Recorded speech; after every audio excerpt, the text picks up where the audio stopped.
ஏற்படுகிறதோ, மிகப்பெரிய புயல், வெள்ளம் பாதிப்புகள் ஏற்படுகிறதோ அப்போதெல்லாம் தமிழ்நாட்டிலேயே முதலாவதாக பாதிக்கப்படுகின்ற ஒரு மாவட்டமாக நம்முடைய கடலூர் மாவட்டம் இருக்கிறது. கடந்த சில வாரங்களுக்கு முன்பு ஏற்பட்ட இந்த புயலின் தாக்கம் மிகப்பெரிய மழைப்பொழிவையும் பல்வேறு மாவட்டங்களில் தந்திருக்கிறது.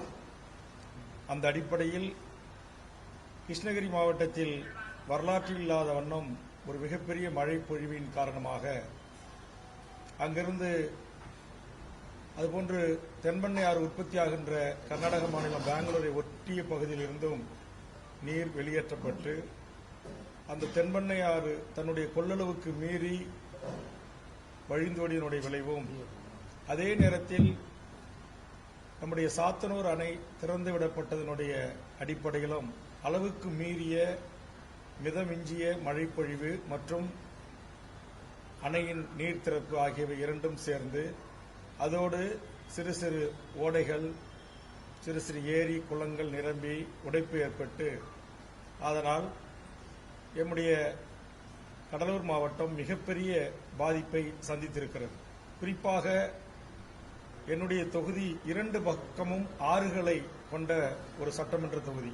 ஒரு பக்கம் தென்பெண்ணை ஆறு, நூற்றுக்கணக்கான கிராமங்கள் உள்ளடக்கிய கரையோர கிராமங்கள். இன்னொரு பக்கம் பண்ருட்டி கெடிலம் ஆறு, நூற்றுக்கணக்கான கிராமங்களை உள்ளடக்கிய ஆறு. இந்த இரண்டு ஆறுகளிலும் மிகப்பெரிய வரலாறு காணாத அளவுக்கு ஆறில் தண்ணீர் வழிந்தோடி வந்ததனுடைய விளைவு இந்த இரண்டு கரையோரம் இருந்த என் தொகுதி மக்கள் முற்றுமுதலுமாக மிகப்பெரிய தாங்கொள்ளா துயரத்தை இந்த புயல், வெள்ள, மழை பாதிப்பு ஏற்படுத்தியிருக்கிறது.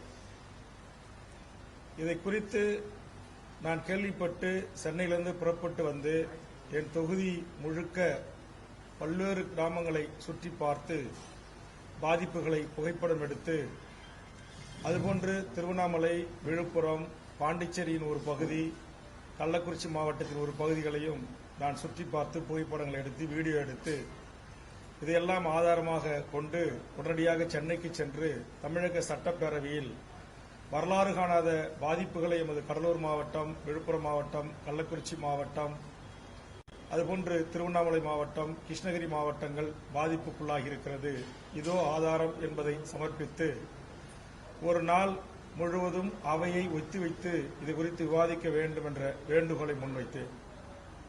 உங்கள் வேண்டுகோள் பரிசீலனை இருக்கிறது என்று பேரவைத் தலைவர் தெரிவித்தார்கள். முதல் நாள் கூடியவுடனே எடுத்துக்கொள்ள சொல்லி நான் வலியுறுத்தினேன். விவாதம் எடுத்துக் கொள்ளப்படவில்லை. அப்புறம் என்னை அழைத்து நாளை கவன ஈர்ப்பு தீர்மானமாக நான் இதை எடுத்துக் கொள்ளுகிறேன் என்று பேரவைத் தலைவர் அறிவித்து கவன ஈர்ப்பு தீர்மானமாக எடுத்துக்கொண்டார்கள். ஆனால் இந்த 5 மாவட்ட மக்களுடைய துன்பங்களை, துயரங்களை, அவருடைய உடைமைகள், அவரவர்கள் வீடுகளில் வாழ்கின்ற அந்த சூழலில் அந்த சாத்தனூர் டேம் திறக்கப்பட்டதன் காட்டாற்று வெள்ளம், மழை பொழிவு இவற்றுக்கெல்லாம் முகம் கொடுக்க முடியாத மக்கள் தங்கள் வீடுகளிலே இருந்த அத்தனை உடைமைகளையும், ஒரு பாயில தொடங்கி சமையல் பாத்திரத்திலிருந்து டிவி, ஃப்ரிட்ஜ், வாஷிங் மிஷின், கட்டிலு, பீரோ, ஷோபாக்கள் என்னென்ன வீட்டில் இருந்துச்சோ, ஆடு, மாடு, கோழி எல்லாவற்றையும் விட்டுவிட்டு, செல்லப்பிராணிகள், நாய் போன்றவைகளையும் விட்டுவிட்டு, கட்டிய உடையோடு கைக்குழந்தைகளோடு தூக்கி கொண்டு அவர்கள் மழை வெள்ளத்திலிருந்து தற்காத்துக் கொள்வதற்காக அவர்கள் மேடான பகுதிகளுக்கு வந்தார்கள்.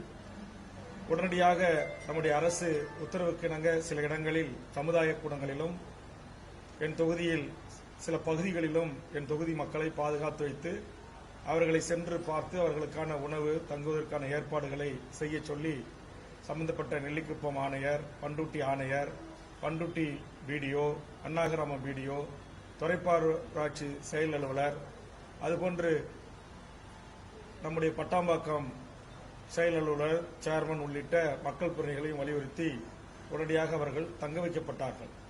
ஆனால் அத்தனை உடைமைகளையும் இழந்து அந்த வெறுங்கையோடு, கட்டிய புடவையோடு, உடுத்திய கைலியோடு, துணிமணிகளோடு வந்த அந்த மக்களுக்கு தமிழ்நாடு அரசு உடனடியாக போர்க்கால அடிப்படையில் நிவாரணங்களை வழங்க வேண்டும் என்று வேண்டுகோள் வைத்தோம்.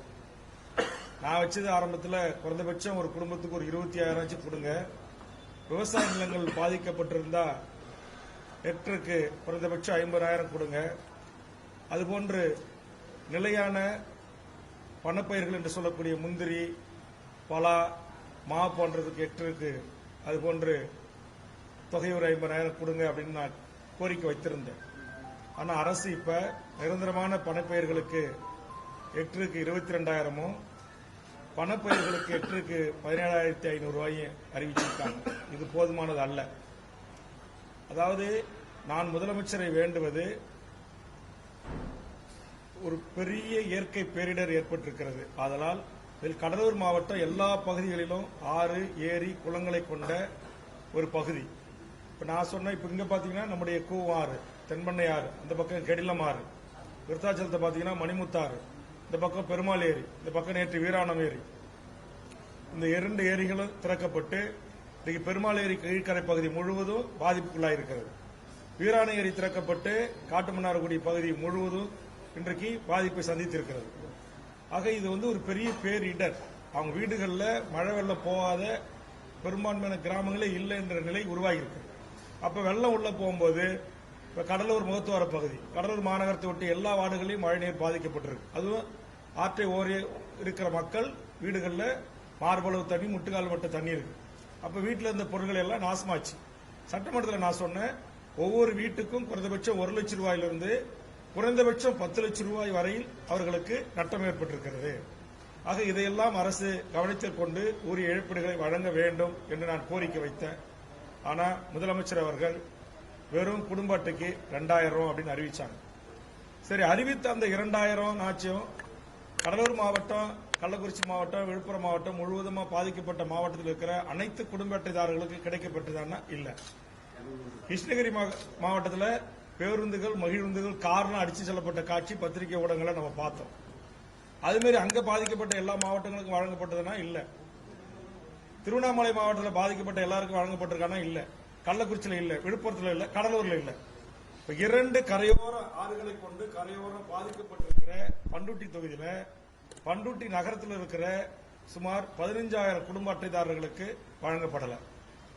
அதுபோல அண்ணாகிராம ஒன்றியத்தில் கிட்டத்தட்ட ஒரு 17 பஞ்சாயத்து அதுக்கு உட்பட்ட கிராமங்கள், ஆயுதிராவிட கிராமங்கள், கீழருங்கனம், நத்தம், சுந்தரவாண்டி, எய்தனூர், பல்லவரநத்தம் காலனி, அகரம், பாலூர், சித்தரசூர், சன்னியாசிப்பேட்டை, எழுமேடு, சின்னப்பேட்டை, ஆண்டிப்பாளையம், கட்டியாம்பாளையம், விஸ்வநாதபுரம் உள்ளிட்ட இந்த பகுதிகளில் கணக்கெடுத்து நம்ம அரசு அதிகாரிகள் மாவட்ட ஆட்சித்தலைவர் மூலமா அரசுக்கு அனுப்பி இருக்கிறாங்க. இன்னைக்கு கிட்டத்தட்ட 10 தினங்களை கடந்துச்சு. இதுவரையிலும் தமிழ்நாடு அரசு என் தொகுதியில் இந்த சுமார் கிட்டத்தட்ட 9,519 குடும்ப அட்டைதாரர்களுக்கு கலெக்டரேட்ல ரெக்கமெண்ட் போயிருக்கு. இன்னும் நிதி விடுவிப்பு இல்லை. பண்ருட்டி டவுன்ல 15,000 குடும்பங்களுக்கு நிதி விடுப்பு இல்லை. சாத்திப்பட்டு கிராமத்தில் கிட்டத்தட்ட ஒரு 3,000 குடும்பங்கள், 3,000 குடும்ப அட்டைகளுக்கு ரெக்கமெண்ட் பண்ணி போயிருக்கு, இன்னும் வரல. என்னுடைய தொகுதியில் எல்லன்புரம் பஞ்சாயத்தில் ஒரு உயிர் மின்சார கசிவினால் இருந்திருக்கு. சாத்திப்பட்டுல நேற்றுக்கு ஒரு உயிர் மின்சார கசிவினால ஒரு உயிர் இறந்திருக்கு. என் தொகுதியில் 2 உயிர் போயிருக்கு. ஆக ஒரு இழப்பை தொடர்ந்து இழப்பை சந்திக்கிறோம். அப்ப பொதுமக்கள் கிட்ட நாங்க போய் உங்களை மாதிரி பத்திரிகை ஊடக நண்பர்கள்லாம் கூட்டுக்கிட்டு ஒரு 5-6 கார்ல போய் பார்த்தோம்னா மக்கள் ரொம்ப கோவப்படுறாங்க. ஒவ்வொரு ஆண்டும் நீங்க வரீங்க, பார்த்துட்டு போறீங்க, ரோட்ல இறங்கி அல்லது மழை வெள்ளம் போறதை பார்த்துட்டு போறீங்க, என்ன எங்களுக்கு தீர்வு அப்படின்னு கேட்கறாங்க. இது மாதிரி முன்கூட்டியே நடக்கும் அப்படின்றது தெரிஞ்சுதான் நான் பண்ருட்டியில் இருக்கிற அந்த பண்ருட்டி எல்லன்புரம் பகுதியிலிருந்து அரசு மணிநகர் வழியாக போகிற அந்த டவுனில் இருக்கிற ஒரு ஆறு, அதை கம்ப்ளீட்டாக தூர்வாரி காங்கிரீட் இரு பக்கமும் தடுப்பு சுவர்களை அமைத்து வெள்ளம் ஆயுதிராவிட மக்கள், பிற்படுத்தப்பட்ட மக்கள், இஸ்லாமியர்கள் வாழ்கிற இந்த அவுலியா தர்கான்னு ஒன்று கம்ப்ளீட்டாக மூழ்கிச்சு. அங்கே நாங்கள் பண்ருட்டி ஒரு மண்டபத்தில் தங்க வச்சு அவங்களுக்கு உணவு கொடுத்தோம். இது தொடர்கதியான சட்டமன்ற உறுப்பினராக இருக்கட்டும், எப்போதெல்லாம் மழை வெள்ளம் புயல் ஏற்படுகிறதோ அப்பெல்லாம் பாதிக்குது. 2001 முதல்ல சட்டமன்ற உறுப்பினர் ஆகியிலிருந்து இந்த பிரச்சனையை சட்டமன்றத்தில் நான் ரேஸ் பண்ணுறேன். வர்ற எல்லா குழுக்கள்கிட்டையும் நான் கோரிக்கை வைக்கிறேன். ஒவ்வொரு முறையும் நான் போய் அந்த மக்களை பார்த்து ஆறுதல் மட்டும்தான் சொல்ல முடியுது. அவங்க ஒரு கட்டத்துக்கு மேலே எம்எல்ஏ, நீங்களும் எம்எல்ஏ இருக்கும் போதெல்லாம் தொடர்ந்து வரீங்க, பார்த்துட்டு எங்களுக்கு ஆறுதல் சொல்லிட்டு போறீங்க, என்ன எங்களுக்கு தீர்வு அப்படின்றாங்க. தீர்வு தனிப்பட்ட ஒரு எம்எல்ஏவாகிய வேல்முருகனால எடுக்க முடியாது, அரசு தான் எடுக்கணும். அதுக்காக தான் நான் நீர்ப்பாசனத்துறை அமைச்சருக்கு அவர் வீட்டில் போய் நான் கடிதம் கொடுத்தேன். அந்த சேனல் ப்ராப்பராக பண்ணி தடுப்பு சுவர் ஏற்படுத்தணும். அதே மாதிரி நெல்லிக்குப்பத்தில் வெள்ளப்பாய்த்தான் வாய்க்கான்னு ஒன்று இருக்குது, வெள்ளப்பாக்கம் வாய்க்கான்னு, அதை தூர்வாரி காங்கிரீட் சுவர்களை வச்சு அதில் விஸ்வநாதபுரம் அது போன்று அது 3 வார்டு முற்று முழுமாக கம்ப்ளீட்டாக விளங்க அப்படியே அந்த மக்கள் வந்து ஒன்றுமே எடுக்க முடியல. அவங்க வந்து இப்போ வந்து நெல்லிக்குப்பத்தில் இருக்கிற 3 பள்ளிகளை கொண்டு வந்து வச்சுருந்தோம். அப்போ அந்த மக்களை போய் நான் பாதிக்கப்பட்டு பள்ளிகள் கொண்டு வந்து வச்சுட்டு அவங்கள போய் அவங்களுக்கு உணவு தண்ணீர் பால்லாம் கிடைக்கிதா அப்படின்னு கேட்க போகும்போது அவங்க கண்ணீரோட கதறாங்க. ரொம்ப வேதனையாக இருக்குது. அதில் முள்ளிகிராம்பட்டு அப்படின்றது கம்ப்ளீட்டாக முழுகிச்சு. ஏன்னா அங்கே ஒரு பெரிய ஏரி இருக்குது, அதுலேருந்து தண்ணி நிரம்பி வந்து முழுச்சு. அதுமாதிரி வெள்ளப்பாக்கம் தானே, வெள்ளப்பாக்கம் இன்னொரு ஒரு அந்த பெண் கவுன்சிலர் இல்லை முள்ளிகிராம்பட்டு ஒன்று, வெள்ளப்பாக்கம், வான்பாக்கம் கம்ப்ளீட்டாக முழுகிச்சு. அப்போ அப்படி முழுகப்பட்ட அந்த மக்களை கொண்டு வந்து தனியார் பள்ளியில் ஸ்கூலில் வச்சுருந்து மாவட்ட ஆட்சித்தலைவர் மூலிமா நகராட்சி ஆணையர் மூலிமா உணவு கொடுக்க சொன்னோம். ஒரு நாள் அரசு இயந்திர உணவு வேகமாக கொடுத்தாங்க, மறுநாள் அவங்களுக்கு உணவு இல்லை, பால் இல்லை. நானும் கமிஷனர்கிட்ட கூட்டு சொல்கிறேன், அதிகாரிகிட்ட கூட்டு சொல்கிறேன், முறையாக விநியோகம் செய்யலை. மறுநாள் அவங்க போக முடியாது, ஒரே சேரும் சகதியமாக இருக்குது. ஆனால் எங்களுக்கு இன்னும் ஒரு நாளாச்சும் உணவு ஏற்பாடு பண்ணுங்க அப்படின்றாங்க 6000 மக்கள். ஆனால் மாவட்ட நிர்வாகம் அந்த நகராட்சி உயரதிகாரிகள் ப்ராப்பராக செய்யலை. அதற்கு பிறகு துணை முதலமைச்சர் வராரு. அவருக்கு நான் அவருடைய அலுவலகத்தை தொடர்பு கொண்டு இதுமாரி பகண்டை உள்ளிட்ட என்னுடைய தொகுதியில் உளுந்தம்பேட்டை, எனதிரிமங்கலம், அதை ஒட்டி இருக்கிற பல்வேறு கிராமங்கள், கரும்பூர், திருத்துறையூர், அக்கடவள்ளி, இது போன்ற பூண்டி, அது போன்று ஏபி குப்பம், அது போன்று கள்ளிப்பட்டு, பெரிய கள்ளிப்பட்டு, புலவனூர், அதுமாரி பல பகுதிகள். அதேமாதிரி இந்த பகுதியில் சின்ன பகண்டை, பெரிய பகண்டை, மேல்குமாரமங்கலம், இந்த பகுதி எஸ்கே பாளையம், வடுகப்பாளையம், இது போன்ற பல பகுதிகள் அதேமாரி பாதிப்பு ஏற்பட்டிருக்கு. அங்கே வந்து கொஞ்சம் பார்த்துட்டு போங்க அப்படின்னு ஒரு வேண்டுகோள் வைத்தேன். இல்லை தமிழ்நாடு முழுக்க துணை முதலமைச்சர் போகணும்னு சொல்லிட்டு பட்டாம்பாக்கத்தில் ஒரு மண்டபத்தில் வந்து வேட்டியும் 5 கிலோ அரிசியும் அவர் கொடுத்துட்டு போயிட்டார். இப்போ சரி, அவர் போயிட்டார், துணை முதலமைச்சர் எல்லா கிராமத்துக்கும் வர முடியாது என்பது நியாயமானது. மாவட்ட நிர்வாகம் அப்போ அந்த மக்களுக்கு தொடர்ந்து உணவு, அவங்களுக்கான பால், குழந்தைகளுக்கான பால், தண்ணீர் பாதுகாப்பாக கொடுக்கல. அப்புறம் இப்போ மக்கள் பிரதிநிதிகள் அங்கே இருக்கிற பிரமுகர் மூலமாக எனக்கு கோரிக்கை வைக்கப்பட்டு நான் உடனே அங்கே வந்து அந்த மக்களுக்கு என்னுடைய செலவில், என் சொந்த செலவில் நான் அங்கே அரிசி, பருப்பு, காய்கறி எல்லாம் வாங்கி அந்தந்த மக்களால் தேர்ந்தெடுக்கப்பட்ட நெல்லிக்குப்பம் நகராட்சி கவுன்சிலர்ஸுக்கு மூலிமா, அந்த உள்ளூர் பிரமுகர் மூலிமா அந்த உணவை நான் அவங்களுக்கு வழங்கினேன். அப்போ ஒரு தனிப்பட்ட எம்எல்ஏ ஒரு தொகுதியில் வாழ்கிற 3 லட்சம் மக்களுக்கு பாதிப்பு ஏற்பட்ட பிறகு அவங்களுக்கு நம்ம வழங்க முடியுமா? அப்போ நான் என்ன இந்த சிஸ்டம் இது எப்படி இயங்கணும் அப்படின்னு அரசுக்கு சட்டமன்றத்தில் பல ஆண்டு ஆலோசனை சொல்கிறேன். ஒரு பாதிப்பு வருது, நீங்கள் அணையை திறக்கிறீங்க அப்படின்னா திறப்பதற்கு முன்பாக மக்களால் தேர்ந்தெடுக்கப்பட்ட சட்டமன்ற உறுப்பினருக்கு தகவல் கொடுக்கணும், நாடாளுமன்ற உறுப்பினருக்கு தகவல் கொடுக்கணும், அந்த ஊராட்சி ஒன்றியத்தில் இருக்கிற சேர்மன், வைஸ் சேர்மன், இந்த கவுன்சிலுக்கு தகவல் கொடுக்கணும். அடுத்தது அந்த பஞ்சாயத்து, என் தொகுதியில் இப்போ ஒரு 54 பஞ்சாயத்துகள் இருக்குது.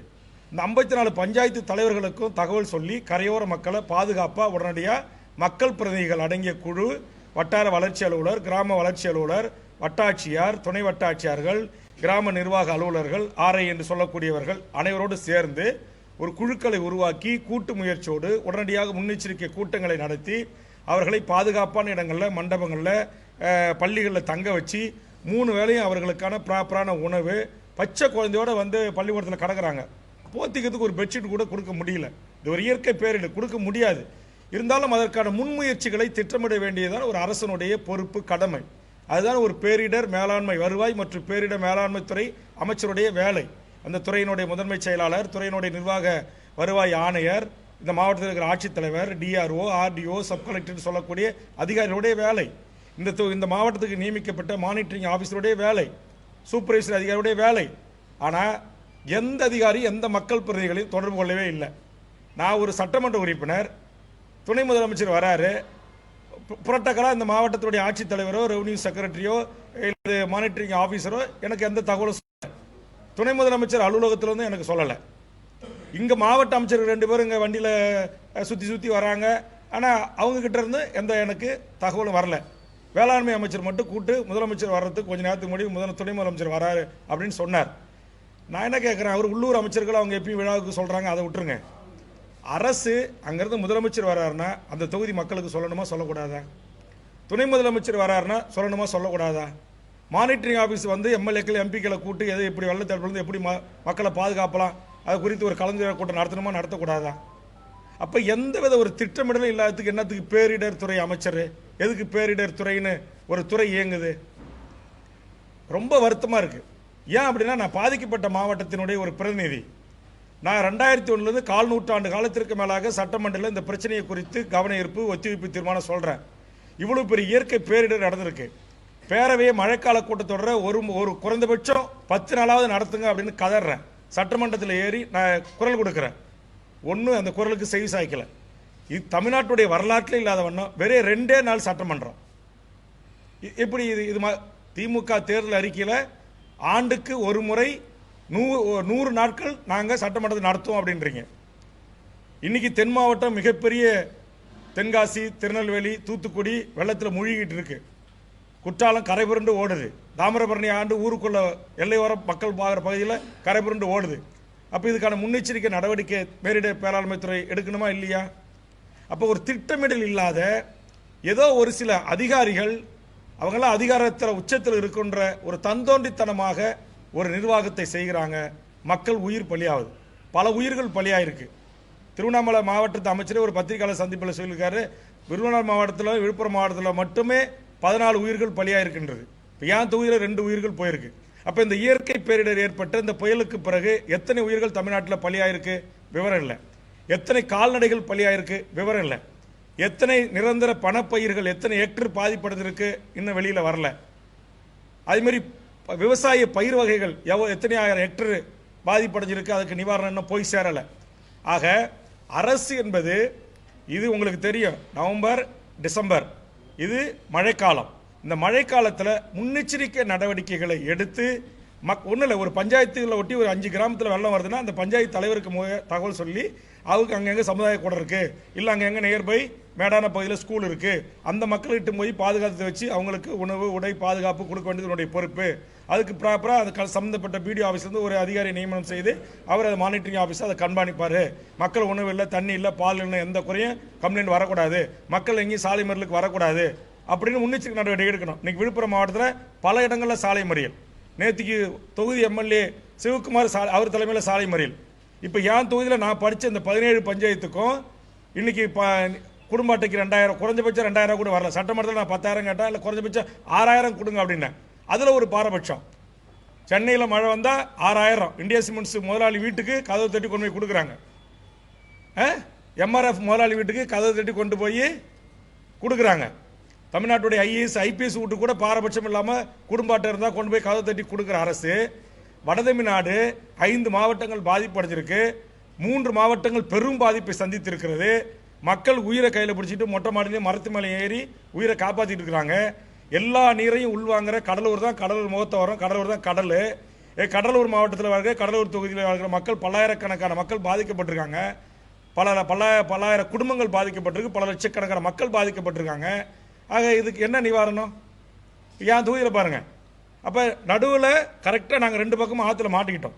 எப்போ மழை வந்தாலும் இயற்கை பேரிடர் வந்தாலும் ஆண்டாண்டு காலமாக இதுக்கான என்ன? இப்போ கடில ஆற்றை எங்கே தூர்வாக இருக்காங்க? ஒரு ப்ராப்பராக எங்கே ஒரு பழைய பாலம் இடிஞ்சு வந்து போச்சு பண்டூட்டியில், அதில் 2-3 பேர் ஏற்கனவே இறந்துட்டோம். அதுலேருந்து பல்ட் அடித்து குளிச்சு பசங்க அதை கம்ப்ளீட்டாக டெமாலைஸ் பண்ணி எடுங்கன்னு சொல்கிறோம். நீர்ப்பாசனத்துறை மெத்தனம், மாவட்ட நிர்வாகம் மெத்தனம், ஒரு நடவடிக்கை இல்லை. புது பாலம் கட்டி பல ஆண்டுகள் ஆச்சு. அப்போ அந்த அந்த பகுதியை ஒட்டி பனிக்கங்குப்பம் ஏற்கனவே அது அங்கிச்செட்டி பாலத்தில் ஒரு தம்பி அதில் இருந்தால் போய் பல்ட் அடித்து குளிச்சு அதில் மண்ணில் சொல்லி செத்து போயிட்டான். அப்போ ஆண்டிக்குப்பத்தை சேர்ந்த ஒரு தம்பி செத்து போயிட்டான். இன்னும் அந்த குடும்பத்துக்கு நிவாரணம் கிடைக்கல. அப்புறம் முதலமைச்சருடைய நிவாரண நிதி ஒரு நாளைக்கு ஒரு அறிவிப்பு வருது. மழை வெள்ளத்தில் ஒரு நாளைக்கு செத்து போட்டால் 2 லட்சம், ஒரு முறை செத்து போட்டால் 3 லட்சம், ஒரு முறை செத்து போட்டால் 5 லட்சம். உயிர் என்பது ஒரு உயிர் தான். இப்போ திருவண்ணாமலை மலைச்சேரில் 7 பேர் செத்து போட்டாங்க, குடும்பத்துக்கு 5 லட்சம். என்ன கான்செப்ட்னே தெரியல. இப்போ இந்த அதிகாரிகள் என்ன நினச்சிக்கிட்டு இந்த நாட்டை வழி நடத்துறீங்க? முதலமைச்சர் அமைச்சரவையை உங்கள் இஷ்டத்துக்கு நினச்சா 1 லட்சம் கொடுக்குறீங்க ஒரு உயிருக்கு. வெடி பட்டாசு ஆலை தொழில் விபத்தில் இருந்தால் 1 லட்சம், அப்புறம் திடீர்னு அப்புறம் அடுத்த மாதம் செத்து விட்டா 2 லட்சம், அதுக்கு அடுத்த மாதம் செத்து விட்டா 3 லட்சம். இங்கே ஆற்று மணலை சுரண்டி பொக்கிங் வச்சு அளவுக்கு மீறி எடுத்து அந்த மண் புதைக்குழியில் இருந்து அதில் என் தொகுதியில் கடந்தமா உங்களுக்கு தெரியும். ஒரே குடும்பத்தில் 7 பேர் துணி துவைக்க போய் குளிக்க போய் அந்த புதைக்குழி உள்வாங்கி செத்துக்கிட்டாங்க. சட்டமன்றத்தில் அவ்வளோ ரகலை பண்ணி பிரச்சனை பண்ணேன். அதுக்காக பகண்டையில் தடுப்பு சுவர் அமைக்கணும். அந்த பட்டாம்பாக்கம் நெல்லிக்குப்பம் ஃபுல்லாக கம்மிட்டாக ராட்சத வீரான ராட்சத பைப்புகளை புதைச்சி கடலினுடைய சீற்றத்தை எதிர்கொள்வதற்கு எப்படி காசிமேட்டிலிருந்து திருவண்ணாமலை வரையிலும் கான்கிரீட் பெரிய பெரிய பாறை கற்களை கொண்டு தடுப்பணைகள் ஏற்படுத்தியிருக்கோ அதே மாதிரி தடுப்பணைகள் ஏற்படுத்தணும்னு சொன்னேன். இன்னைக்கு ஏற்படுத்திருக்காங்களா? அப்போ தொடர்ந்து மனித உயிர்கள் செத்துக்கிட்டே இருக்கும், கால்நடைகள் செத்துக்கிட்டே இருக்கும். வெள்ளம் வந்து ஆற்றுல வந்து டேமை திறந்து விடும் போது அல்லது பெரும் விழையும் போது ஊரை அடிச்சுக்கிட்டு போவோம். துணிமணி எல்லாம் கையில் கட்டண பொட்டையோடு துணியோடு நாங்கள் எல்லாம் வெளியேறணும். அப்போ இதெல்லாம் பார்த்து ரசிக்கிற தன்மையோடு தான் அரசு அதிகாரிகள் இருக்கிறீங்களா? உங்களுக்கு மனச்சாட்சி இல்லை? இப்போ கடலூர் மாவட்டம் என்ன பாவம் செஞ்சுது? வடதமிழ்நாடு என்ன பாவம் செஞ்சுது? எதுக்கு இங்கே பிச்சையா போடுறீங்க? 2000 ஒரு குடும்ப அட்டைக்கு. சென்னைக்கு 6000, தென் மாவட்டத்துக்கு 6000. அனைவரும் உங்களுடைய குடிமக்கள், அனைவரும் இந்த நாட்டு அனைவர் உயிரும் சமமான உயிர். அப்போ ஒரு உயிர் பலியாகுது அப்படின்னா அந்த உயிருக்கு நீங்க எல்லாருக்குமான ஒரு, நான் சட்டமன்றத்தில் பல முறை பேசுறேன், நீங்க வெடி விபத்து ஏற்பட்டா ஒரு உயிர், வெள்ள சேதம் ஏற்பட்டா ஒன்று, சுனாமி ஏற்பட்டா ஒன்று. ஏன் ஒரு உயிர் போச்சுன்னா தமிழ்நாடு அரசு ஒரு பாலிசி முடிவா ஒரு உயிருக்கு 25 லட்சம். இப்போ நீங்க காவல்துறையில் 1 கோடி ரூபா கொடுக்குறீங்க, உயிரை பணம் வச்சு அவங்க வேலை செய்வங்க கொடுக்குறீங்க, மகிழ்ச்சி. வருவாய்த்துறையில் மற்ற துறைகளை வேலை செஞ்ச பணியாளர்கள் இருந்தால் 25 லட்சம் கொடுக்குறீங்க, மகிழ்ச்சி. 24 மணி நேரம் அரசு மக்களுக்காக உழைக்கிற ஊழியர்கள். சரி, குறைந்தபட்சம் பொதுமக்களுக்குன்னு ஒரு 25 லட்சம் ஒரு உயிர் பலியாச்சுன்னா அது வெடி விபத்தில் ஏற்பட்டாலும், ஆக்சிடென்ட்ல ஏற்பட்டாலும், விபத்தில் ஏற்பட்டாலும், எதில் ஏற்பட்டாலும் அந்த உயிர், அதை சார்ந்து வாழக்கூடிய குடும்பத்திற்கு ஒரு நிரந்தர நிதி ஆதாரத்தை உருவாக்கி தர வேண்டியது ஒரு நியாயமான கோரிக்கை. இது அதிமுக ஆட்சி, திமுக ஆட்சி, எல்லா ஆட்சியிலையும் நான் கோரிக்கை வைக்கிறேன். அது என்னமோ சொல்லுவாங்களா, வலு உள்ளவன் வாழலாம். அன்னைக்கு நெல்லிக்குப்பம் பகுதியில் தாழ்த்தப்பட்ட மக்கள் ஒரே குடும்பத்தில் கொத்து கொத்தா செத்துட்டாங்க அப்படின்னு சொல்லி நான் முதலமைச்சர்கிட்ட ஃபோனில் பேசி அப்போ இருந்த 2 அமைச்சர்களும் அதுக்கு சப்போர்ட் பண்ண பிறகு 5 லட்சம் ரூபா. ஆனால் இப்போ என் தொகுதியில் செத்துட்டாங்க. இன்னும் அந்த 1 லட்சம் ரூபாய் இன்னும் குடும்பத்துக்கு அந்த கிடைக்கல. கேட்டால் அது 1 லட்சம் ரூபா காமனாக எல்லாருக்கும் கொடுக்கறது. இது என்ன நியாயம்? அவன் கொழுப்படுத்து போய் கள்ளச்சாராயத்தை குடிச்சிட்டு அவன் செத்து போறான், அவனுக்கு 10 லட்சம் கொடுக்குறீங்க. உங்கள் அரசு அதிகாரிகளுடைய நிர்வாக திறமையின்மையின் காரணமாக, மாவட்டத்தில் இருக்கிற பல உயர் அதிகாரிகளுடைய பொறுப்பின்மையின் காரணமாக ஒவ்வொரு மாவட்டத்துக்கு நியமனம் செய்யப்படுகின்ற மானிட்டரிங் ஆபீசர் என்று சொல்லக்கூடிய சூப்பர்வைசர் அதிகாரிகள், அந்த நிர்வாக மேலாண்மை செய்யக்கூடியவர்களுடைய திறமையின்மையின் காரணமாக எங்களுடைய மக்கள் உயிர், கால்நடைகள் உயிர், எங்களுடைய தோட்டத்தில் இருக்கிற முந்திரி, பலா, மாமரம் எல்லாம் போயிடுச்சு. நூற்றுக்கணக்கான ஆயிரக்கணக்கான ஏக்கர்ல என் தொகுதியில் மக்கள் கொய்யா மரம் பூரா திருப்பிக்கிச்சு, ஒடிச்சிக்கிச்சு. வாழை இங்க ராமாபுரத்தை வைசான போல ராமாபுரம், கண்ணாரப்பேட்டை, அப்படியே குமலங்குளம், ஏப்புதூர், அரசடிக்குப்போம், ஏன் ஊர் புலியூர் காட்சக, சமட்டிக்குப்போம், கிருஷ்ணம்பாளையம், குள்ளஞ்சாவடி, இப்போ இடம்பாட்டு, ஆலப்பு, எல்லாம் தமிழ் எங்கே பார்த்தாலும் யாரெல்லாம் வாழை விவசாயம் செஞ்சாங்க எல்லா வாழையும் எல்லாம் முறிக்கிச்சு, எல்லாம் ஒடிஞ்சிச்சு. ஒரு ஹெக்டருக்கு 2.5 ஏக்கருக்கு சேர்த்து நீங்கள் 17,500 ரூபா கொடுக்குறீங்க. சவுக்கு கம்பு வாங்கிருப்போம் ஒரு டன்னு, அது இன்னைக்கு ஒரு டன்னு 40,000 ரூபா. சவுக்கு முட்டு கொடுக்குற சவுக்கு கொம்பு கூட நீங்கள் காசு கொடுக்கல. ஒன்றிய அரசுக்கு நிதி கேட்டா ஒன்றிய பாரதிய ஜனதா அரசு தமிழ்நாட்டு மக்களை ஒரு 984 கோடி கொடுத்துட்டா போதுமா? 25,000 கோடிக்கு மேல இழப்பு ஏற்பட்டிருக்கு தமிழ்நாட்டு பொதுமக்களுக்கு. இல்லை எவ்வளவு வேதனையா இருக்கு. அப்ப ஒரு சட்டமன்ற மழைக்கால கூட்டத்தொடர் ஏற்கனவே இருந்த அதிமுக ஆட்சி 2 நாள் நடத்துறாங்க, 5 நாள் நடத்துறாங்க, நாங்க வந்தா 100 நாள் நடத்தும்னு சொல்லிட்டு ஆட்சிக்கு வரீங்க. இவ்வளவு பெரிய ஒரு புயல் ஏற்பட்டிருக்கு, பாதிப்பு ஏற்பட்டிருக்கு. தமிழ்நாடு டோட்டலா ஸ்தம்பிச்சு போய் நிக்குது. டெல்டா மாவட்டங்கள் ஸ்தம்பிச்சு போய் நிக்குது.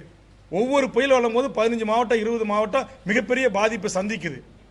அப்ப அந்த மக்களுக்கு ஒரு நிரந்தர ஒரு தீர்வு ஏற்படுத்தணும்னா அரசு அதற்குரிய திட்டமிடல்கள், அதற்குரிய முன்னெச்சரிக்கை நடவடிக்கைகள் செய்யணுமா செய்யக்கூடாதா? ஏன் மக்கள் பிரதிநிதியாக இருக்கிற எங்களுக்கு பண்ருட்டி எம்எல்ஏ நான் எனக்கு ஏன் இந்த நாட்டுடைய பேரிடர் துறை அமைச்சரோ செயலாளரோ முன்னெச்சரிக்கை நடவடிக்கை எடுக்க உங்க தொகுதி மக்களை அலாட் பண்ணுங்க. இங்க புயல் வரப்போது இப்போதைக்கு அணையை திறக்க போறோம் ஏன் நீங்க சொல்லல?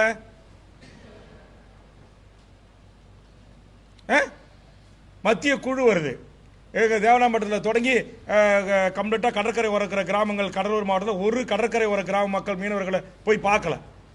அன்னைக்கு மீனவர்கள் 7 பேர் மாத்திக்கிட்டாங்க. மீனவர் வாழ்வுரிமை சங்கத்துடைய தலைவர் ஏகாம்பரம் என்னை தொடர்பு கொண்டு சொல்றாரு, நான் முதலமைச்சருடைய செயலாளருக்கும் காவல்துறை ஐஜி இன்டெலிஜென்ஸுக்கும் சொன்ன பிறகுதான் அந்த செய்தி அங்கே தெரியுது. அது வரையில மாவட்ட நிர்வாகமே இங்க வந்து வெளிப்பாடு கேட்டிருக்கோன்றீங்க. அப்புறம் நான் நேரடியாக போய் உட்காந்து அங்கேருந்து ஏர்ஃபோர்ஸ் மாஸ்டர் சீஃப் கிட்ட பேசி அப்புறம் 1 மணி நேரத்துக்குள்ளே ஹெலிகாப்டர் அங்கே வருது. இப்போ என்ன அன்றைக்கே பத்திரிகை சென்னை சட்டமன்றத்திலேருந்து வெளியே வந்து அதை நான் ப்ரெஸ் மீட்டில் பதிவு பண்ணியிருக்கேன்.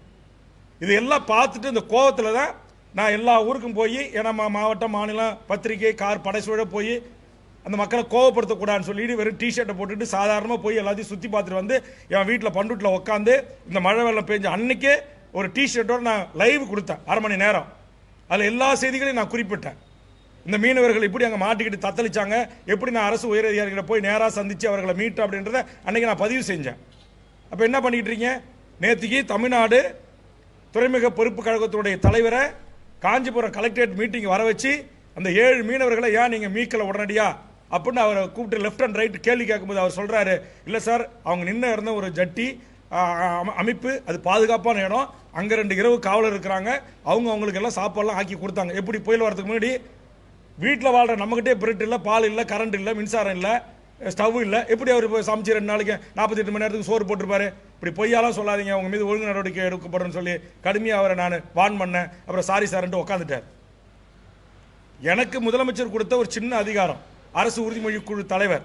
இன்னைக்கு தமிழ்நாட்டில் இருக்கிற 38 மாவட்டத்தில் 36 மாவட்டங்களுக்கும் போய் என்னால் முடிந்த அளவுக்கு அதிகாரிகளை அன்பாகவும் கொஞ்சம் விரட்டியும் நான் இன்னைக்கு பல அரசு இயந்திரங்களை முடுக்கி விட்டு பல முன்னெச்சரிக்கை நடவடிக்கைகளை நான் எடுத்துக்கிட்டு வரேன்.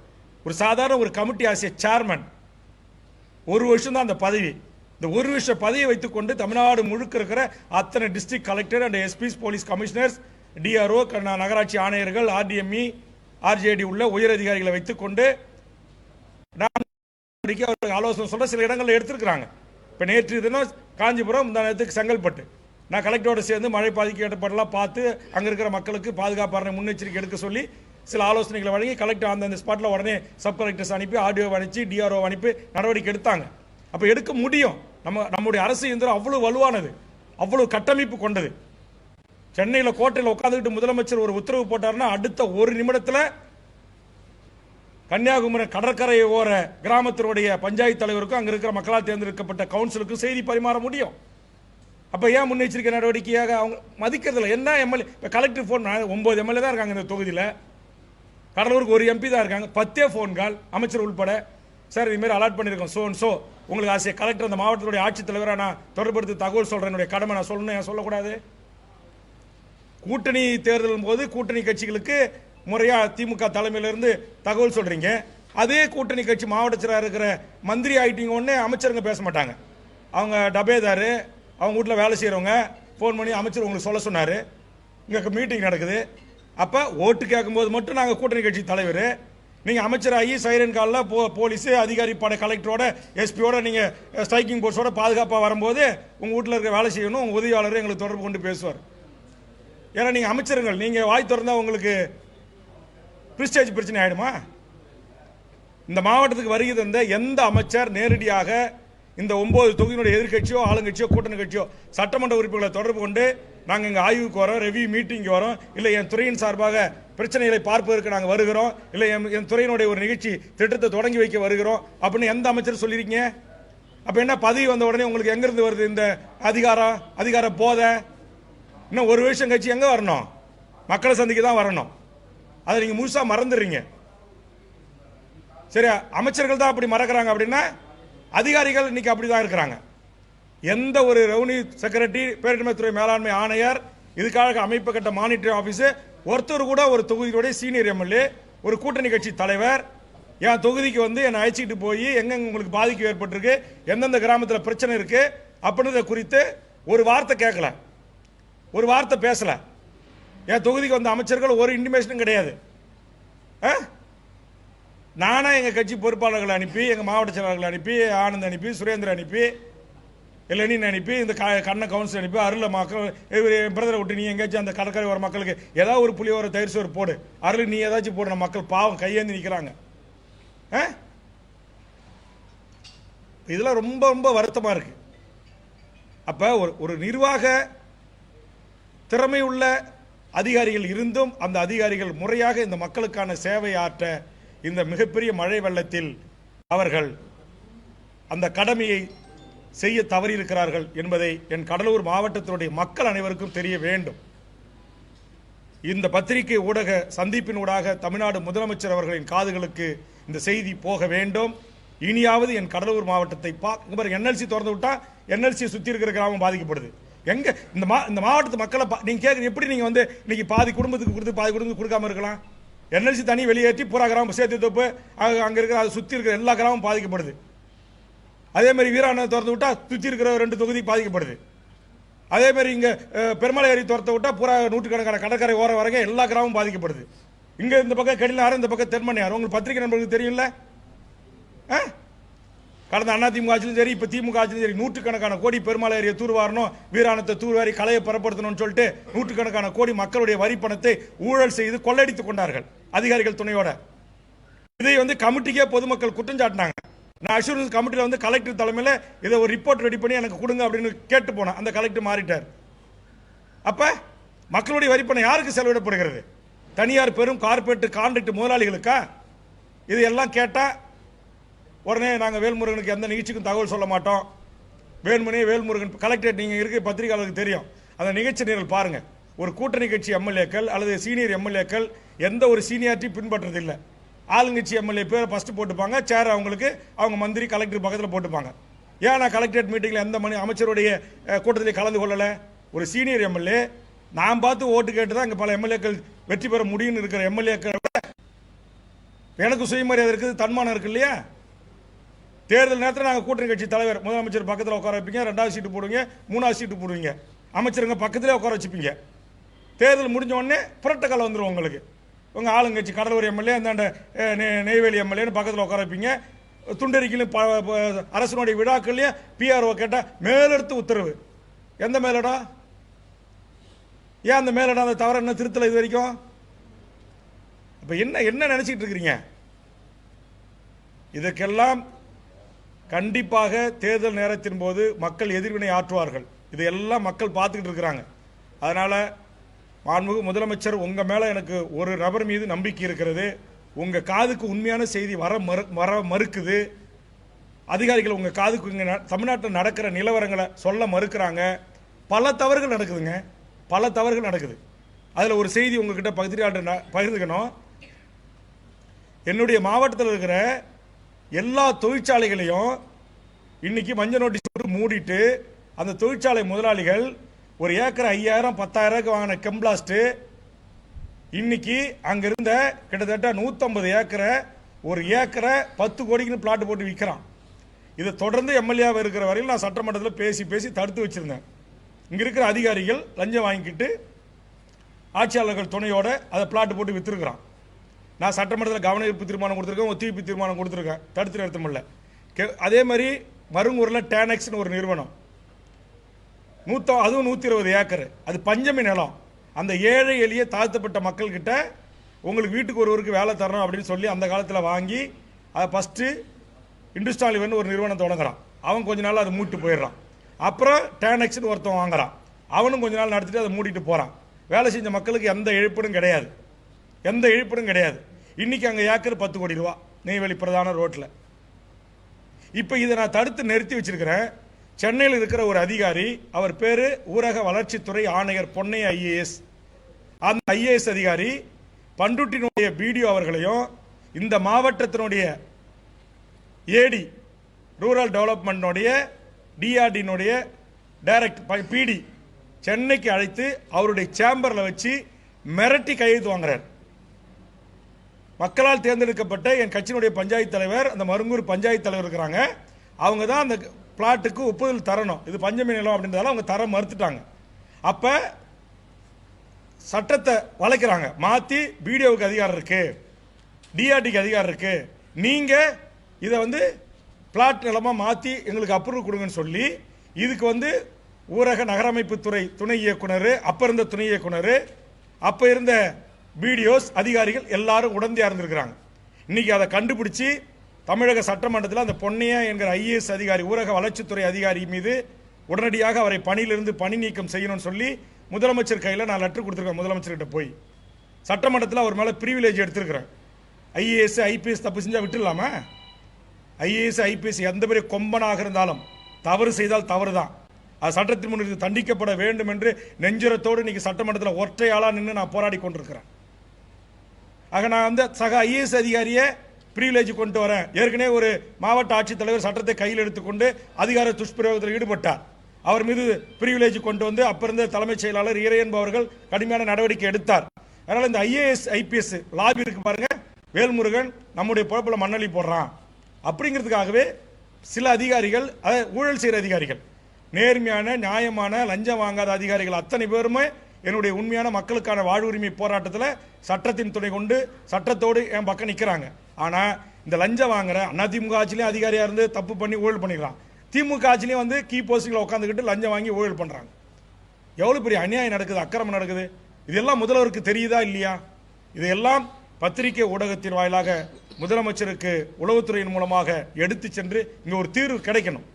இங்கே இருக்கிற அரசு திட்டங்கள் அதே மாதிரி தான், பாரபட்சம் இல்லாமல் எல்லாருக்கும் கிடைக்கணும். அப்படின்னா அதில் ஆளுங்கட்சி பிரமுகர்கள், குறிப்பாக என் தொகுதியில் ஆளுங்கட்சி பிரமுகர்கள் அவங்களுக்குள்ளேயே அவங்க குடும்பத்துக்கே வேளாண்மை துறையில் ஏதாவது ஒன்றுனா அவங்க குடும்பத்துக்கே.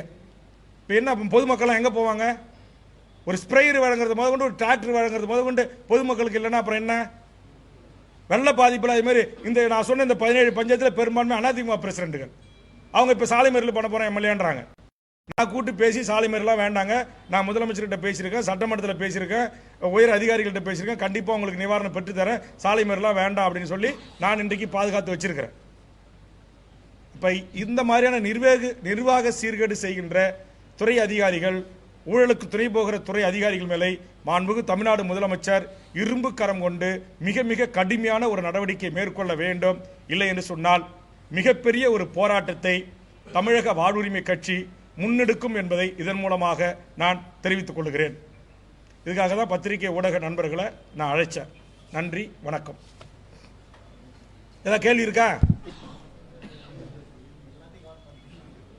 கேள்வி கேட்க வாய்ப்பே இல்லையா? அரசு அரசு என்றால் முதலமைச்சருக்கு சில செய்தி போகல, அதனால முதலமைச்சருக்கு போகணும் அப்படிங்கிறதுக்காக இந்த தவறு செய்கிற அதிகாரிகளை குறித்து தான் இந்த குற்றச்சாட்டு. அதே மாதிரி என் தொகுதிக்கு, என் மாவட்டத்துக்கு மக்களால் தேர்ந்தெடுக்கப்பட்ட ஒரு சட்டமன்ற உறுப்பினருக்கு தகவல் சொல்லாமல் வருகின்ற அமைச்சர்களை பற்றியும் தான் குற்றச்சாட்டு. அப்போதான் முதலமைச்சருக்கு போகும், முதலமைச்சர் கூட்ட அமைச்சர்களை கேட்பாங்க. ஒரு கூட்டணி கட்சி தலைவர், ஒரு அமைச்சர், சீனியர் எம்எல்ஏ எனக்கு தகவல் சொல்லாமல் என் மாவட்டத்துக்குள்ள எப்படி வரலாம், என் தொகுதிக்குள்ள எப்படி வரலாம்? நீ யாராக கூட இருங்க, அதை பற்றி எனக்கு என்ன கவலை? புரோட்டோக்காலாக எனக்கு சொல்லணுமா இல்லையா? ஏன் சொல்லாமல் வரீங்க? அப்படி வரீங்க, வரும்போது நான் அவங்கள போய் கூப்பிடுறேன், பகண்டையில் ஏரி உடஞ்சி போச்சு, உள்ளே வந்து போச்சு, ஆற்று உதவி உடஞ்சி பல கிராமங்கள் பாதிக்கப்பட்டிருக்கு, மக்கள் வெள்ளத்தில் இருக்கிறாங்க, பார்க்க போவோம் அப்படின்னா இல்லை இல்லை எனக்கு நேரம் இல்லை. இப்போ இது எப்படி மக்களை பாதுகாக்கிற நடவடிக்கை? ஆக தவறு செய்கின்ற அமைச்சர்கள், தவறு செய்கின்ற அதிகாரிகளுக்கு என்னுடைய இந்த கண்டனங்கள் பொருந்தும்.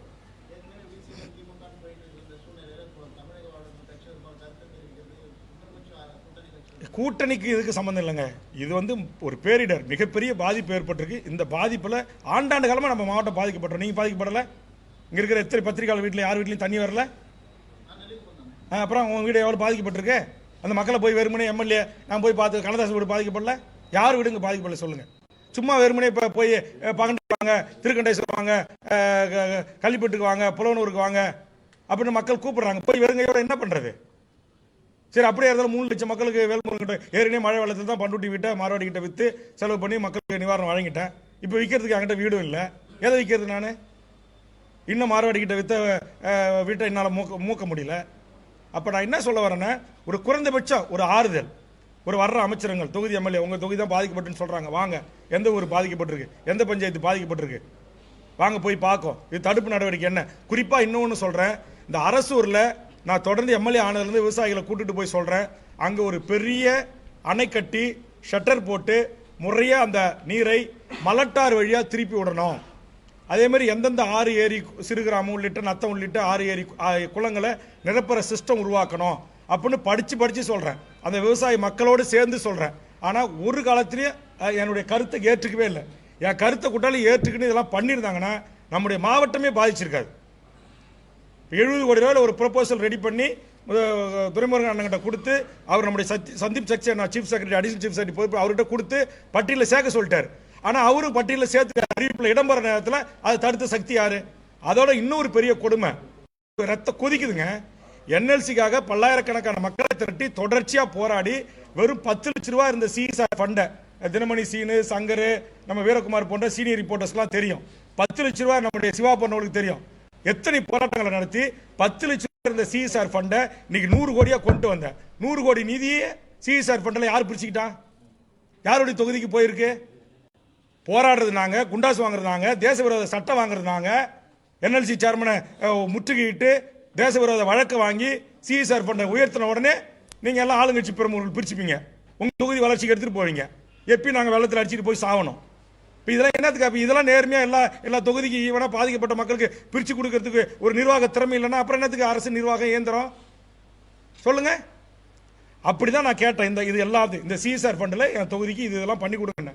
அதே மாதிரி நிதி கலெக்டர் நம்ம எம்ஆர்கே பன்னீர்செல்வம், நம்முடைய கணேசன், அப்புறம் இருந்த கலெக்டர் நம்முடைய அருண் தம்புராஜ் எல்லாரும் கமிட்டியில் கூடி முடிவெடுத்து இந்த வெள்ளப்பாக்கம், பண்டுட்டி, பட்டாம்பாக்கம், தொரப்பாடிக்கு தடுப்பணைகள், அந்த செக் டேமுக்கு நிதி ஒதுக்குனாங்க. யாரோ ஒரு சென்னையிலேருந்து ஒரு அதிகாரி வந்தாங்களாம், ஏடி மைன்ஸுக்கு மேல் அதிகாரி.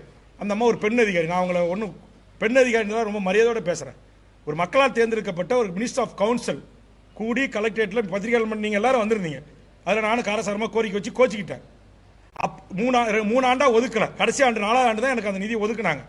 அந்த நிதியும் ஒதுக்கி மடைமாற்றம் செய்யப்பட்டிருக்கு. அப்போ என்ன அர்த்தம்?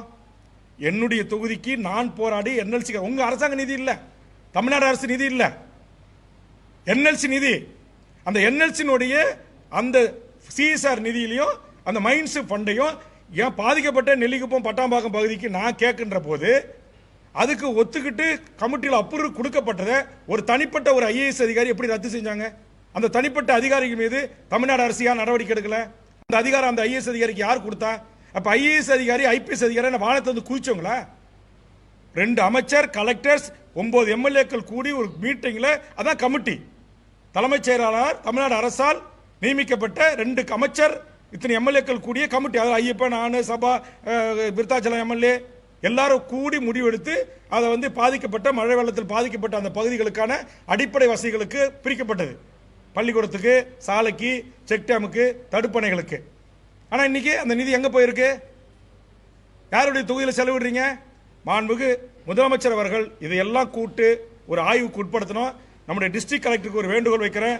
இந்த மழை வெள்ள நிவாரணத்தில் இந்த டிஸ்ட்ரிக்ட்ல எத்தனை குடும்பங்களுக்கு, குடும்ப அட்டைதாரர்களுக்கு என்ன நிவாரணம் கொடுத்துருக்கீங்க?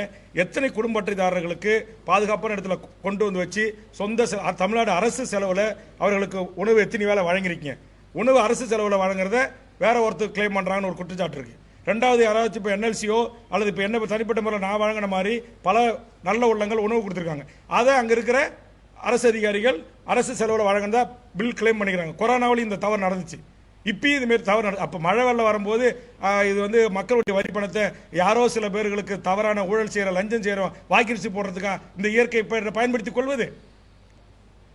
என்ன எவ்வளவு கொதிநிலையில் இருக்கிறோம் நாங்க? எவ்வளவு நாளைக்கு நாங்கள் பொறுத்து போறது? இதற்கெல்லாம் தமிழ்நாடு முதலமைச்சர், தமிழ்நாடு அரசு தலைமைச் செயலாளர் போர்க்கால அடிப்படையில் நடவடிக்கை எடுக்கவில்லை என்று சொன்னால் மிகப்பெரிய போராட்டத்தை இந்த கடலூர் மாவட்டத்தை பேரிடர் மாவட்டமாக அறிவித்து இந்த மக்களுக்கான அத்தனை பாதிப்புகளையும் கண்டறிந்து அவர்களுக்கு கூறிய நீங்க இந்த ஒன் டைம் பேமெண்ட்டே எங்களுக்கு வேண்டாங்க, விட்டுருங்க. இதுல இருந்து பாதுகாக்கிறதுக்கு என்ன நடவடிக்கை? எத்தனை ஆறு ஏரி குளங்களை தூர்வாரினீங்க? முறையா தூர்வாரினீங்களா? சொல்லுங்க. 2 வீராண்டத்தில் நான் உங்களுக்கு தெரியும், பத்திரிகை நண்பர்களே, வீராண்டத்தில் இறங்கி நாத்து நடும் போராட்டம் நட்டேன். ஏன் 50 கோடி ரூபாய் ஒரு பொக்கிலின் கூட உள்ள வந்து தூர்வாரம் அப்படியே கிளைம் பண்ணி எடுத்துக்கிட்டாங்க அதிமுக ஆட்சியில். இப்ப நூற்றுக்கணக்கான கோடி இப்ப பெருமாளையர்ல அப்படியே கிளைம் பண்ணி எடுத்துக்கிட்டாங்க. அதோடு இல்லை, அங்க வெட்டப்பட்ட நூற்றுக்கணக்கான கோடி மணல் நம்முடைய கிழக்கு கடற்கரை சாலை, சிதம்பரம் மயிலாடுதுறை சாலை இணைப்புக்கு அந்த பொது நிறுவனத்துக்கு வித்திருக்கிறாங்க.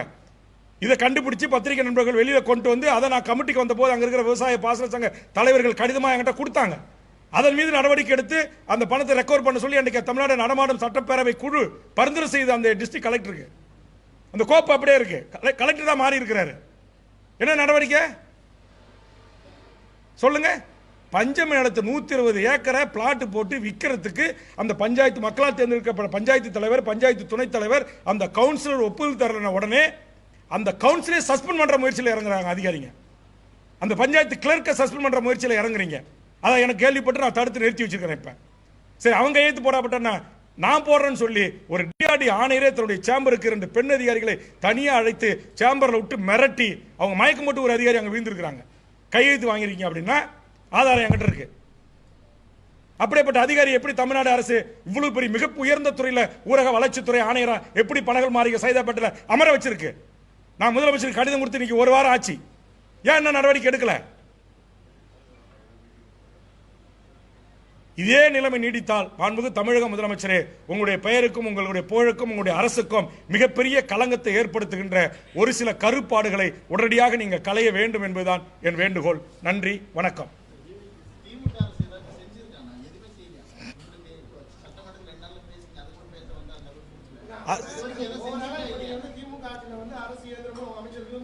திமுக ஆட்சியிலங்க 2001 இருந்து சொல்றேன். நீங்க திமுக ஆட்சி மட்டும் எடுத்துக்கிறீங்க. இந்த மழை அப்பயும் மழை வெள்ளம் தானே வந்துச்சு. அண்ணா திமுக மழை வெள்ளம் வந்துச்சு. அப்பயும் செக் டேம் கட்டுங்க, தடுப்பணை கட்டுங்க, பாதுகாப்பு தூர வாருங்கன்னு சொன்னேன். அதான் பாயிண்ட். அதுக்கு தான் 10 ஆண்டு அவங்க செய்யலைங்கிறத உங்களுக்கு ஆட்சி கொடுத்தாங்க. உங்க ஆட்சியிலும் என் தொகுதியில் என் மாவட்டத்தில் தொடர்ந்து பேரிடர் மாவட்டமே இருக்கு. பாதிப்படைஞ்ச நாங்கள் பாதிப்படைஞ்சிக்கிட்டே இருக்கோம். செய்யுங்க அப்படின்னு சொல்லி சட்டமன்றத்திலையும் பேசிட்டேன், கவன ஈர்ப்பு கொடுத்துட்டேன், ஒத்திவைப்பு தீர்மானம் நடத்திட்டேன். தமிழ்நாட்டில் 234 எம்எல்ஏவில் இந்த அவையை 2 நாள் நடத்துறது தப்பு, ஒரு 10 நாள் நடத்திருக்கணும். சட்டமன்றத்தில் முதலமைச்சர் என்டையர் ஹவுஸில் 234 எம்எல்ஏ அமைச்சர்களை வைத்துக்கொண்டு எழுந்து ஒரு 3 நிமிடம் அவையை நடத்த விடாமல் குரல் கொடுத்த ஒரே எம்எல்ஏ நான் தான். ஏன் மற்ற கட்சியெல்லாம் அமைதியா இருக்கு? அப்புறம் இன்னும் இவ்வளவு நேரம் போது கேட்டு இப்ப யாரு ஏங்க மந்திரி இங்க வர்றவர் யாரு? அதிமுக மந்திரி வந்தாரு, எனக்கு சொல்லாம வந்தாருன்னு சொல்றேன். அப்புறம் என்ன இதுக்கு மேல பொது வரைக்கும் என்ன சொல்லுவாங்களா, ராமாயணம் கேட்டு சீதைக்கு சித்து பண்ற மாதிரி கேள்வி கரெக்ட். இதுக்கு மேல என்ன கரெக்டா சொல்ல முடியும்? இதுக்கு மேல என்ன கரெக்டா கிளியரா சொல்றேன். 2 அமைச்சர்கள் என்ன சொல்லாம ஏன் மாவட்டத்துக்கு வந்தீங்கன்னு கேட்கறேன், என் தொகுதிக்கு வந்தீங்கன்னு கேட்கறேன். துணை முதலமைச்சர் ஏன் எனக்கு சொல்லாம வந்தீங்கன்னு கேட்கறேன். அதிமுக ஆட்சியில் துணை முதலமைச்சர் இருந்தாங்க.